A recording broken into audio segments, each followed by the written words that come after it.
Minister, it's a privilege to be with you today. It's been fascinating conversation. You are a star in the world, and I express the gratitude of all the audience. Doctor Jaishankar जो हैं, जो foreign minister हैं India के, आपकी country के, उनकी बहुत तारीफें की जाती हैं। खैर वो तो अब हमारे मुल्क में भी की जाती हैं, इमरान खान भी कर रहे हैं। जो हिंदू है ये किसी चाइनीज को, किसी अमेरिकन को, किसी यूरोपियंस को अगले 25 से 50 साल में बहुत पीछे छोड़ के जाने वाला है। उसकी वजह ये है कि इनको कभी हिस्ट्री में सुकून नसीब ही नहीं हुआ।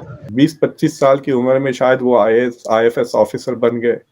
उसके बाद उन्होंने पूरी सर्विस की, रिटायर हुए, and he reached the highest position in the bureaucracy, foreign secretary वो बन गए। सेमीकंडक्टर्स का हब बना रहे हैं हम इंडिया को। हमें पता है, मैं कई एक प्रोग्राम इसके ऊपर पहले कर चुकी हूँ, हमने कई दफ़ा ये बात की। एक तरफ जहाँ वो सेमीकंडक्टर्स के लिए और जो दुनिया की नई से नई टेक्नोलॉजी है उसको अपने कंट्री में ला रहे हैं, वहीं पर ये जो क्रूड ऑयल या ऑयल है इसका भी उन्होंने इंतजाम कर रखा। मेरे बड़ों ने कहीं कलमा पढ़ा था, वो डर के पढ़ा था।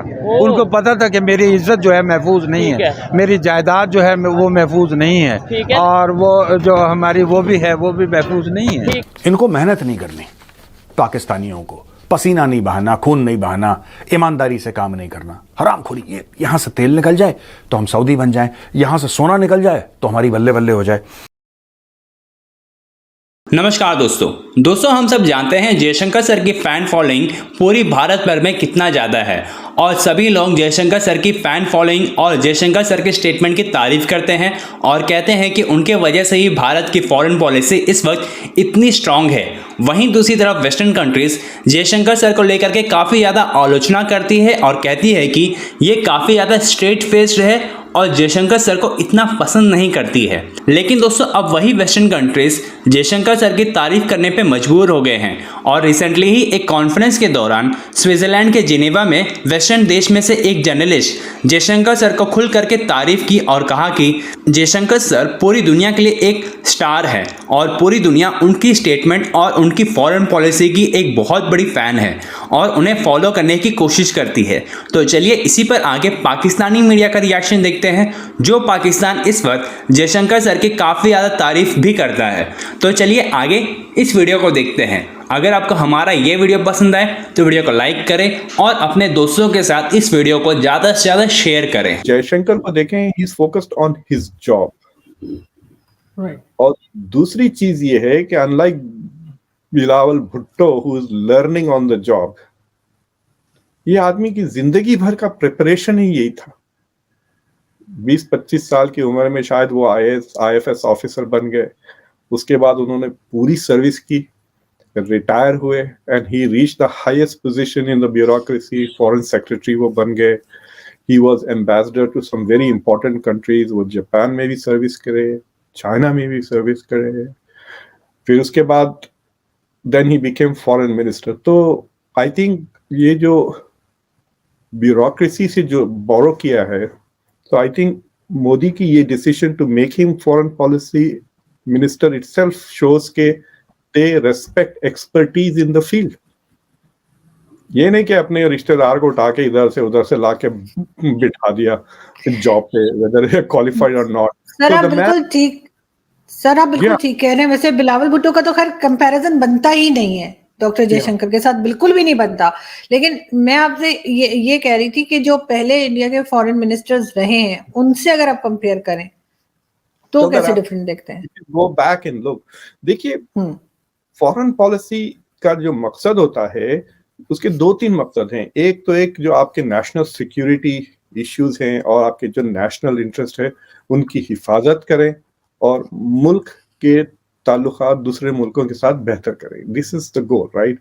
और अगर आप उसके थ्रू आप इकोनॉमिक रिलेशन भी बढ़ा सकते हैं, ट्रेड बढ़ा सकते हैं, सॉफ्ट पावर बढ़ा सकते हैं।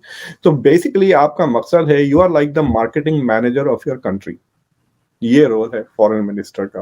और आप हिफाजत भी, ये बहुत सिक्योरिटी, आप सिक्योरिटी गार्ड भी हैं और आप मार्केटिंग मैनेजर भी है। तो इंडिया की जो फॉरेन पॉलिसी का एवोल्यूशन है, it has also changed because of India's economic cloud और मिलिट्री पावर, राइट। जैसा जैसा इंडिया पावरफुल होते गया, India became more and more aggressive. So for example, मैं अभी कल एक इंडियन स्कॉलर हैं जिनका नाम है आराधना तलवार, उनके साथ इंडिया की जो मिडिल ईस्ट की फॉरेन पॉलिसी है उसका एवोल्यूशन को हमने स्टडी किया तकरीबन कि कैसा बदली है। तो आपको पता है इंडिया फलस्तीन को भी बहुत जल्दी रिकॉग्नाइज कर लिया था एज ए कंट्री, और इजराइल को भी 1950s में ही रिकॉग्नाइज कर लिया। तो इंडिया वाज ट्राइंग टू, ये जो इंडिया का जो अटेम्प्ट है ना टू रिमेन स्ट्रेटेजिकली ऑटोनोमस और हर बंदे से मिल के रहे, वो शुरू से ही ये एटीट्यूड था। लेकिन उन्होंने इजराइल के साथ ताल्लुकात नरसिम्हा राव के दौरान 1992 में एस्टैब्लिश किए, तकरीबन 42 years later। तो इट शोज कि India has progressively become more confident, और उस कॉन्फिडेंस के साथ असर्टिवनेस आया। और तीसरी चीज ये है, इंडिया में नी जर्क रिएक्शन नहीं होता।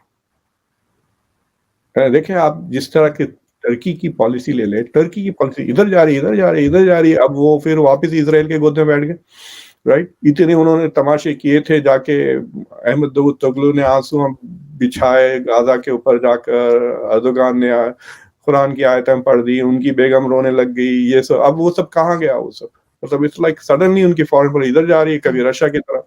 तो ये जो नी जर्क रिएक्शन है, इट शोज के जो लीडरशिप है, एक वो अपने जो एस्टैब्लिशमेंट है उनके फॉरेन पॉलिसी का, उसके बारे में सुन नहीं रहे, राइट। आपने देखा होगा पिछले चंद महीने में व्हाइट हाउस ने तकरीबन 3 बार बाइडेन को करेक्ट कर दिया कि नहीं, ये हमारी फॉरेन पॉलिसी नहीं है। और प्रेसिडेंट, कैन यू इमेजिन क्या ये चीज तुर्की या पाकिस्तान में हो सकती है कि अर्दोगान ने एक चीज कह दी और फिर दूसरे दिन स्टेटमेंट आए कि नहीं, प्रेसिडेंट ने बात गलत की, हमारी पॉलिसी वही है। यानी जब बाइडेन ने गलती से कह दिया था कि हम पुतिन का रिजीम चेंज करना चाह रहे हैं, फिर उसके बाद गलती से कह दिया कि हम जंग लड़ लेंगे चाइना से ओवर ताइवान। तो मुझे लगता है कि जो डेवलप मुल्क होता है ना, उसके पास जो फॉरेन पॉलिसी की जो ब्यूरोक्रेसी होती है, जो इंटरनल थिंक टैंक्स होते हैं, वो 5 साल 10 साल 20 साल की जो है सो फॉरवर्ड थिंकिंग करते हैं, एनालिसिस करते हैं, इंटरेस्ट को जाहिर करते हैं। आप देखिए अब अमेरिका का नेशनल सिक्योरिटी स्ट्रैटेजी डॉक्यूमेंट भी आ गया पिछले महीने, अब डिफेंस डॉक्यूमेंट पब्लिक के सामने है सारी नजर। ये डॉक्यूमेंट्स मिसाल के तौर पे मैंने पाकिस्तान से कभी नहीं देखा। इंडिया के पास से डॉक्ट्रिन्स आती हैं। आपने देखा होगा जयशंकर की जो किताब है, अगर आप वो पढ़े तो you will get a very good idea of where India's foreign policy thinking is going, right. तो दैट इज वो जो इंस्टीट्यूशनल डेवलपमेंट मैच्योरिटी है इंडिया की, वो आपको इंडिया की फॉरेन पॉलिसी में नजर आ रही है।